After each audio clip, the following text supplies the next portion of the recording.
De retour à Entre nous, exclusivement sur les ondes de TV Radieuse, et vous venez d'entendre un extrait de la chanson Serpent Échelle de l'auteur, compositeur, interprète Ariel, qui est avec nous, puisque tu présentes ton troisième album, Croche. Tu vas être de retour le 14 mai du côté des Gatineaux au Petit Chicago. Qu'est-ce qu'il y a de croche avec toi, là, finalement? Croche, c'est l'écart par rapport à la ligne droite, pour moi. Ça peut être plein de choses. C'est les détours, c'est les contrastes. C'est un petit peu ce qui est à la base de l'esprit du rock au départ aussi, je crois. Le rock est malgré tout un genre qui commence peut-être un petit peu à être sclérosé avec le temps, là, oui. qui existe depuis un moment, puis il a besoin d'être secoué de temps à autre pour s'ouvrir à d'autres genres. Puis pour moi, cet album-là, c'est un peu cette démarche-là d'essayer de sortir un petit peu des codes attendus du rock puis essayer de mélanger ça avec un petit peu d'autres influences. C'est vrai parce que, bon, moi, j'ai découvert ton album, je l'écoutais dans le bureau, j'aime ça un peu me mettre dans l'ambiance de l'artiste que je reçois. Puis, comme tu dis, il y a beaucoup de groove, on danse, c'est très différent. Oui, ça bouge bien. Ça bouge bien et je trouve que ça s'écoute très bien aussi. Donc, comment tu le décrirais justement, cet album-là, Croche, qui est quand même différent de ton dernier Fauve? Qui était un peu plus sombre, plus Fauve. sombre. Oui, puis avec celui-là, je voulais justement faire un petit peu une somme de mes différentes influences. Donc, passer du premier album qui était beaucoup plus... Il y avait une énergie plus punk, qui a été enregistré à New York avec un réalisateur qui a une touche très particulière, très, très carrée, très in your face. Avec le deuxième, là, c'est moi qui le réalisais, puis j'ai voulu me réapproprier mon son un peu, puis arriver avec quelque chose d'un peu plus organique, mais c'était plus sombre aussi. Donc, là, avec le dernier, là, Croche, je voulais repousser un petit peu plus loin encore la réappropriation avec un album qui groove encore un peu plus. Puis ce qui est particulier, c'est que moi, je suis chanteur-guitariste, donc je suis naturellement porté à composer à partir de la guitare, qui est mon instrument principal. Mais avec cet album-là, je me suis imposé d'écrire à partir de la batterie et de la basse. Donc, tout part de groove, de drum and bass, ce qui peut être plus atypique. Tu t'es imposé ça toi-même, là. Tu as dit, je vais faire différent pour cet album-là. Ah oui. Mais ça s'est fait naturellement parce que, justement, je voulais que l'album groove. Groove plus. Donc, je suis parti naturellement de la basse et des batteries. Puis, à partir de ça, le reste, c'est échafaudé, les guitares, les claviers et tout ça. Donc, je pense que ça explique en partie là, que cet album-là aille un peu. Je le sens, comme je t'ai dit, j'ai écouté, chaque chanson, ça sonnait bien. Je sais qu'on a un extrait vidéo aussi de ton premier single, Don Quichotte. Donc, quels sont les termes que tu abordes justement dans cet album-là, justement? C'est toutes les carences affectives que j'ai développées suite à des abus dans mon enfance. Non. Ah, OK! J'ai pas... OK! Malaise. Oh, malaise! Non. J'aime beaucoup traiter de tout ce qui touche les paradoxes, les contrastes, les extrêmes. J'aime beaucoup les extrêmes dans ma vie aussi. Puis, Croche, c'est aussi une question c'est d'essayer de trouver l'équilibre dans le déséquilibre aussi. À un moment donné dans ma vie, j'ai réalisé que l'équilibre, c'était pas nécessairement l'immobilisme. En fait, un funambule sur un fil, s'il est immobile, c'est clair qu'il tombe d'un côté ou de l'autre. Donc, l'équilibre, c'est la somme de tous les mouvements, tous les muscles du corps du funambule travaillent dans des sens contradictoires et ça finit par donner un équilibre qui lui permet d'avancer sur cette mince ligne qui l'empêche de tomber d'un côté ou de l'autre. Puis c'est une philosophie que j'essaie d'appliquer dans ma vie et dans ma musique. Donc, j'aime toutes sortes de genres de musique. J'aime...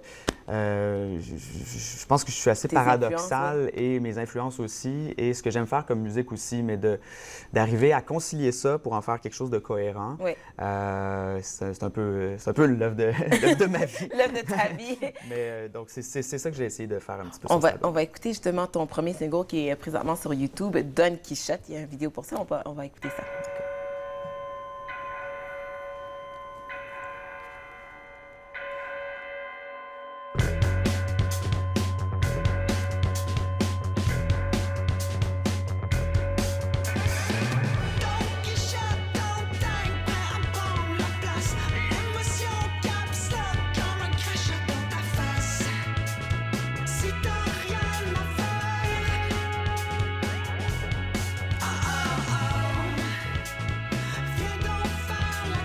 Je disais aussi que cet album-là est beaucoup plus mûr pour toi.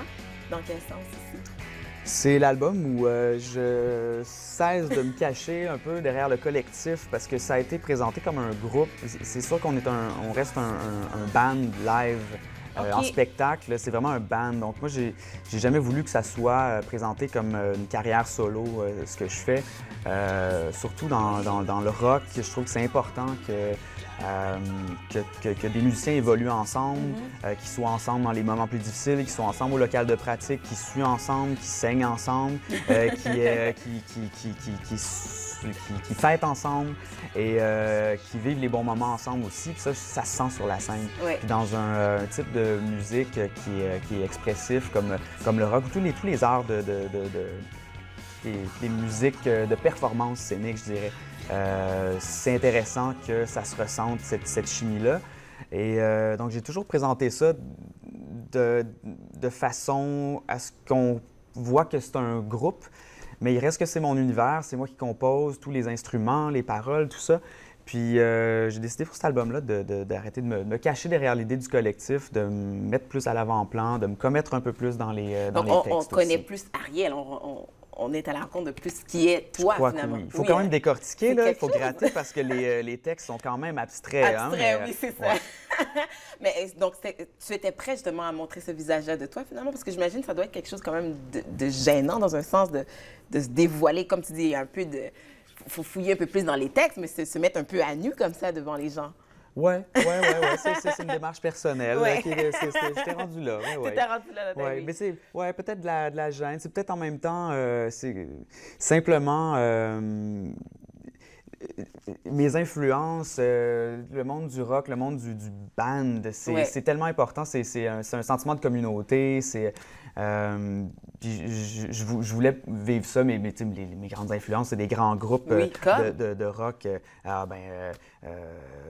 Que ce soit des groupes des années 70. J'ai écouté beaucoup de rock progressif, mais du punk aussi, les Sex Pistols, Nirvana, mais aussi des vieux groupes comme Led Zeppelin, The Who, Genesis, un paquet de choses. Mais aussi de toutes sortes de genres. J'écoute aussi beaucoup de musique classique, de musique moderne, de jazz. Donc, c'est de concilier un gros tout melting pot, tout ça. Là. Écoute, on va te découvrir. Les gens vont pouvoir te voir en spectacle le 14 mai prochain du côté de Gatineau au Petit Chicago. L'album est présentement disponible, j'imagine, iTunes? Il est en pré-vente sur iTunes en ce moment avec le premier single débloqué, mais il va être dans tous les magasins et les plateformes à partir du 6 mai. 6 mai, excellent. Et on peut te visiter sur arielmusique.com. Merci beaucoup, Ariel. Merci à toi. Donc, vous pouvez le voir en spectacle le 14 mai prochain au Petit Chicago et aller sur iTunes pour le premier single et à surveiller la sortie de son album. Nous, on fait une courte pause et ça se poursuit entre nous exclusivement sur les ondes de TV Rogers.